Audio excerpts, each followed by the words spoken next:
Good morning, Nat. Good morning, Pete. Man, I'm pumped up today. What do you got going today? What's on deck? I am super excited about us going into 2023. We're, done with the holidays. I like the family time, but I'm ready to get to work and get going for 2023.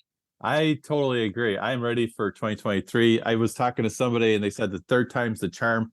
I'm like, well, what do you mean? And they were like, well, 2020 was like, 2021, not so great. 2022, but now, things 2023, it's the third year in 2020, so we're ready to go. All right. Now, as we get ready for 2023, as we're launching, do you have your goals set for 2023? Yeah, believe it or not, I was pretty ambitious or proactive this year. I was working on this past week, so I'm locked and loaded and looking for a great 2023. Yeah, I am too. And I think goal setting is so important. We've talked about that. And our goal setting podcast is kind of one of the ones that we get the most downloads, people listen to, because it is really impactful. And as I think about goal setting, and I don't know if you use this tool, but it is one of the best tools, and I would highly recommend it for everybody, is Darren Hardy's Living Your Best Year Ever. Have you ever used that? Yes, I love Darren Hardy. Yeah. So it is a blueprint for successfully developing goals, but more importantly is working through to actually deliver upon those goals. So I think about that is a great resource for people. And it really kind of allows you to take the time to think about, hey, what's important to you? What do you want to accomplish? And then it's a whole platform of how to set those goals, but more importantly is to track your performance. And that's what I really like about it is the weekly register where you put your top goals in, you focus on your top three, you have a rhythm registry where you kind of mark, are you putting time against those objectives, how you doing? It's a way to reflect each week on how your progress is going. Yeah.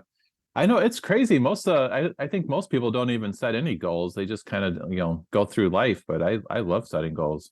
Yeah. Well, what do they say? 97% of people don't set goals. So you and I are part of the 3%. We're the 3% club. So anyways, it's so important. I mean, if you don't know where you're going, how do you get there? Right. So you got to have goals. And I, again, encourage people to use this tool. We've got some great stuff about how to set goals. We'll play the podcast here in just a second. But again, if you're going to use a platform, it is an excellent platform. You just go to Darren Hardy's website. I think it's like $30. It's not much, but boy, it is a very powerful tool. Well, good morning, Nat. How are you? I'm doing great. The sun is shining. Life is good. Yeah, absolutely. Well, I wanted to have a big shout out to all the healthcare heroes. They're really getting taxed with all the stuff that's going on, and really became apparent. My daughter was in the hospital yesterday for major surgery, and those are such just great people. The people in the healthcare industry, the care that they provide to people, and you have to be a special person to be a caregiver, I think. Yeah, I totally agree with that. You're always putting others first and putting yourself last. Yeah, and they're getting maxed out. It's crazy, some of the stuff that's going on. So we'll do that. Well, welcome to the Hire Yourself podcast. Nat, Truett, myself, we're two business guys that love sharing ideas. And today what we'd like to do is we'd like to talk about it because it's this time of the year, right, Nat? It's goal setting time, right? You do goal setting every year, correct? Yep. Yeah. Gotta do it. Yeah, absolutely. That's what someone told me one time. Yeah. When did you start doing goals? Oh, a long time ago, probably actually with like the Stephen Covey and so I'm dating myself a little bit, but you remember the Franklin Planner? It's like that 7-ring binder thing. Yep. So probably in 1992, 93, 94, 95, whenever that was popular, that's when I started. Yeah. I was in a leadership class in college, and Dr. Hallett, I think, was the teacher, and he took us through goal setting, and it was pretty amazing. So I've always tried to incorporate the stuff that I learned there. So goal setting is a big thing. And, this is the time of year to put a plan in place. So let's talk a little bit about the different types of goals. So let's first talk about personal goals. So you set personal goals every year? I do. Good. And what kind of process do you follow to set those goals? Well, when you're talking, what Maybe explain a little bit more what you mean by personal goals. Well, personal goals. So there's all different types of personal goals. So it could be, I want to focus on relationships, or I want to live a healthier life, or I want to get my bank account up to blank, or whatever it may be. So kind of there's a whole list of different categories. So whether it's fitness, wealth, religion, whatever works for people, but there's a whole list. So what do you do to kind of formulate your goals? There was a long time ago, I remember like for personal goals, there's kind of like that circle with the, it's like a wagon wheel with the spokes. And then you kind of like, you indicated how you felt like you were doing like 1 to 10 for each one. So like health and fitness. So I'm a 7, or relationships. So I'm a 3. And then you could kind of figure out like what you needed to work on or focus on for that year. I sometimes am a little bit conflicted. I feel like we spend a lot of time trying to work on our weaknesses. I a lot of times encourage people to work on their strengths, but it makes the wagon wheel a little bit more lopsided sometimes. But I think just trying to get a benchmark of where you're at and trying to figure out what you want to work on, and then putting together a daily, weekly, monthly plan is a good starting point. Yeah, and I think I mentioned this last year. If you haven't got one before, that Living Your Best Life Ever by Darren Hardy is an absolutely amazing tool you can use, right? So you kind of talked about that, the ring where you rate your different skills or things that are important to you. And then really kind of focus on that. The other cool thing about this is that it has a daily rhythm or a weekly rhythm. So you check if you're doing whatever you're supposed to be doing. And then it also has where you have a weekly stuff, and it essentially shows, you put in there all your information. So this is my new book for this year. And you put in kind of your top 3 for the week, and you kind of focus on it, and you're tracking your performance. It's a great tool. They're not really expensive. They're like $30, but I've used it last couple of years, and I've been pretty pleased with it. Yeah. I think there's some huge value to going old school and using paper. I also was writing down kind of that concept of don't begin your day until you finish it. So it's like, you actually, you kind of know what you want to accomplish for that day or for that week or for that month. With written goals, and then you go after it all. It's amazing how much more efficient, more focused you are when you have like daily goals. Yeah, well, I think it's that term. If you don't know where you're going, you don't get there, right? It's hard to get there. So, exactly. And I think that's right. So goal setting, and I just was reading as I was preparing for this, only 3% of people set goals. It's crazy. So it's a good habit to get into each year, putting together your personal goals.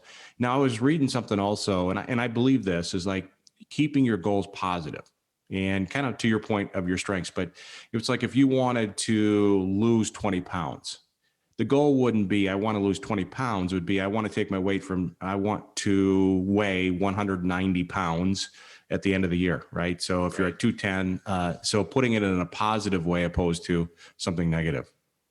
Kind of an interesting example of goal setting is my son is a sophomore in high school. And so the football team has the 750 club. And so 750 is combined weight for bench, squat, and hang clean. And so he got in his mind, he wants to do the 750 club. So he's been going to the gym and drinking protein and eating chicken. So they had the kind of the max, the 1 rep max last week. And he, believe it or not, he was 5 pounds short. So he said, Coach, can I work on it for another week and then redo my max to see if he could get it? I just thought that was so awesome. He's got this goal. It's motivating him every single day, what he's eating, what he's working out, like how he's working out. It's measurable. I see him with his little notebook and he's writing down how many reps, like, oh, I just did 5 reps at 215. He's like, it's so exciting. I think actually for us as dads, it's kind of fun to remember what it was like to be a 15 or 16-year-old male, right? Yeah. And how simple life actually is. And I think, and we think about goal setting for ourselves, maybe we need to kind of take a page out of that playbook and be like, hey, if you were 15 years old or 16 years old and knew you couldn't fail, like what would you do? And just keep it simple and tackle it every day. Well, and we've always kind of talked about those SMART goals, right? Specific, measurable, attainable, relevant, and time bound. And I guess that's right. And to keep it as simple as possible and stuff that you can do. The idea is don't make something too big of a goal. Certainly want to aspire for things, but you want it to also be attainable or real world. So for sure, from that standpoint. So there are short-term goals, and we put those in place for a year.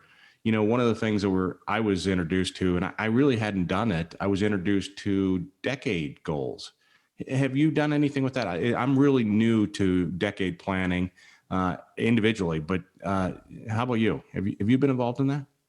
I always, I was kind of more like the New Year's resolutions was kind of my goal setting plan. So kind of the concept of a decade goal is newer to me also. It's interesting. I was reading the book, The One Thing, and they had this headline I thought was genius. It was like how billionaires set goals. And so I'm like, I want to learn a little bit more about this. And kind of the concept is like billionaires set goals they do two things. They look backwards in life and figure out like, how did I get here? And it was kind of like these series of events or decisions along the way. So it ends up kind of being a straight line. And then what they do is when you're like, it's today, right? And you're like, what do I want to do in the next 10, 20, 30 years? There's so many choices and options. Like, let's be honest, we could do almost anything that we wanted to, right? It's like, how do you get the clarity and figure out the one thing to do? So, and it's Darren Hardy talks about it in the compound effect too. It's like, depending on what path you take, if you're like an airplane, if you're 1 degree difference, it's the difference between ending up in New York or ending up in Florida, over enough time and distance. So billionaires, a lot of times they'll kind of like time travel, and they'll think about like, okay, where do I want to be in, let's call it 30 years, right? And then they start to work backwards. Well, if I want to do this in 30 years, what do I have to do in 10 years? Where do I have to be? Where do I have to be in 1 year? What do I have to accomplish this month? And then you can dial it all the way back to today. Like, what do I need to do today? Like, what's the one thing? And that's why I really like the book, The One Thing. It really helps you like get focus and clarity, whether you're setting 1 year goals or 10, 20, 30 year goals. And I think you can really, time is just compound interest or compounding time is just such an amazing force of nature. Well, yeah. I mean, and I'm a big fan of Darren Hardy's book, The Compound Effect, right? I mean, I think he just released a new version of it, but yeah, it is. It's the little things, right? It's the little actions that you take that build up over time that have that compounded effect. And so what you're telling me is that billionaires basically figure out where out they want to be, and then they work their way back. And it's the little things each day that ultimately get them to where they want to be 20 or 30 years from now. Yeah. And I even remember reading like about Steve Jobs at Apple, and I think if I remember correctly, he made this statement, like, what's your proudest accomplishment? And he said it actually isn't what we accomplished. Like, he's most proud, like, of all the things he said no to, because that's kind of like that refining and like trial by fire. Every time you say yes to something, you're saying no to something else. So when you know where you're going, you get clarity about what you need to say no to, even though sometimes it's super painful or there might be peer pressure or what have you. Even like when you're starting a business, like your peers might be like, well, you're crazy. You have a great corporate job. You can work from home. You have benefits. But if that's not what your goal is, yeah, it doesn't get you where you want to go. Yeah, absolutely. I mean, I've read a lot too about this idea that keeping what you focus on to like 3 things, and everything else you just park aside.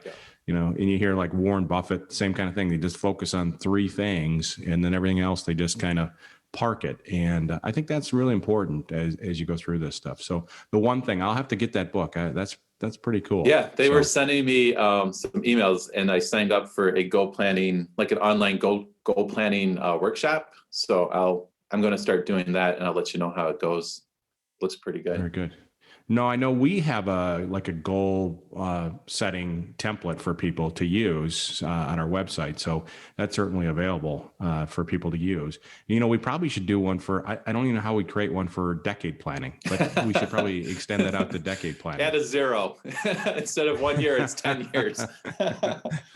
I was thinking a little bit more than that, but that's probably a pretty good start. So, Yeah. So we have our regular personal goals, we have decade goals, right, or long-term goals, and then both of us are in business. So each year, do you also sit down with your businesses and set goals? Yeah, I kind of started this interesting process of I'm pretty aggressive every single quarter where we set pretty aggressive goals. And I try to accomplish in one quarter what would take the average person a year in business. So I set quarterly goals every year. Every quarter, I treat that like a year. So we'll do a complete goal planning process, team meeting, and then we'll all get on board and go for it. And it's pretty amazing. Like my senior care has actually doubled in business this year. So that is a pretty good accomplishment for 1 year. But if you look at like each quarter growing by about 20 or 25%, that's what you kind of would expect for a year. Yeah. But we just really compressed it, and it makes it a lot more fun.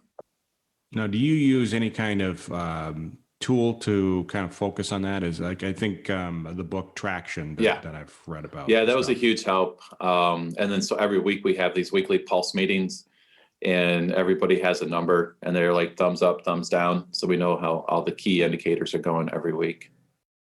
Oh, that's pretty cool. Yeah, Darren Hardy, I think, does the same thing with his A team, right? Thumbs up or thumbs down in terms of their daily, their weekly numbers. Yeah, that's pretty cool. So you focus on basically a quarter at a time, trying to have explosive growth based on doing in a quarter what you do normally for a year, right? Okay, got it. That's pretty cool. Yeah, I put together mine. I really don't have a team, so that really doesn't work for me. But I do like the idea. When I had a business coach, he gave me a tool. It was called a 10 panel, and basically you pick the 10 things that you want to work on and how that impacts your business, and that's been very, very effective for me to use. So it's a tool I've carried forward for about the last 8 years. Yeah, I think for people that are like coaches or consultants or maybe even corporate and tend to be like workaholics, I think it's pretty helpful to, when you're doing your annual planning, is actually get your calendar and block out when you're going to take time off, and whether that's, some 3-day weekends or whether it's a week with the family over Thanksgiving or what have you. Because what I found is people that are type A hard chargers have a hard time making time for themselves. And if you don't put it on the calendar and then basically plan everything else around that, you end up like being like, oh my God, I just worked 6 days a week all year and didn't really take any breaks. So yeah, I had a big calendar, and I did that, right? I planned out all my vacations and stuff like that. Yeah. And it was a dry racer one, right? So I would, I'd have all these things planned, and then all of a sudden I would just wipe out the little time off and put some more things to get done, and stuff like that. So, but I think it's a great thing to map out time for yourself, time to do the things that you want to do. And so, yeah, there's some great wall calendars from that standpoint. Yeah. So if you don't take care of yourself, you're not going to be able to take care of your family or your business, right? Yeah. Well, that's true too. So absolutely. So that's good. So goal setting's big. If you don't set goals, you're not going to get there. Yeah. And so 3% of people do it. So we need to all do a better job of setting goals, whether it's personally and long-term goals and business goals from that standpoint. When you think about this class you're going to take, what do you hope to get out of this goal setting seminar or classes that you're going to be taking? What do you hope to get out of it? Most people are pretty competent or capable. So there's like lots of paths that we could do. What my goal for the goal setting class is actually the name of the book, The One Thing. So it's just like to get some clarity and then to know what to say no to better, basically, right? To make better choices and use my time better. And then once you're able to do that, you can just get a lot more leverage, a lot more efficiency, and then you get a lot more energy. And then, you can be working out, eating, spending time with your family, and your business or your career will continue to go if you're not super distracted. So I'm hoping to get clarity. All right, good. So you're going to find your one I'm going to find thing? my one thing. Yeah. It's kind of a genius title. It's like that concept of the dominoes, right? Like Yeah. if you have like a domino, if you have a 2-inch domino, it will technically knock over a 4-inch domino and progressively getting bigger. So like, that it's kind of like compounding a penny every day for 30 days. Like by the time you get to the 30th day, you're knocking down a domino that would reach the moon type scenario. Yeah, it's absolutely amazing. What was it? The movie City Slickers when we were younger, right? Was it Curly? Yeah. Or, Yeah. The One Thing. Yeah. All right. Yep. Yeah. Very I like good. that. I'm going to go get that book today, The One Thing. So we'll give it a shot. Okay. And I encourage you, if you haven't bought Living Your Best Year Ever by Darren Hardy, it's a great tool. Excellent. So Nat, I think as we look towards 2021, I can't get there fast enough, in my opinion. Bottom line is, I think we'll do a fun webinar in January. So maybe we'll do that around the 19th, I think it was. We'll get together. Okay. And do our another webinar. And so Yeah, Jan, we have nowhere to go but up. 2021's got to be better than this year. Absolutely. So everybody's going stir crazy. And so we'll get through this. Yeah. We will. We always do. So, well, Nat, have a great week and always fun to chat with you. All right. Go set some goals. Thanks for listening to the Hire Yourself podcast. For more resources, check out our website at hireyourself.com. And remember to subscribe to this podcast to receive each episode. Please leave us a rating, and we'd love to hear your feedback or suggestions for topics.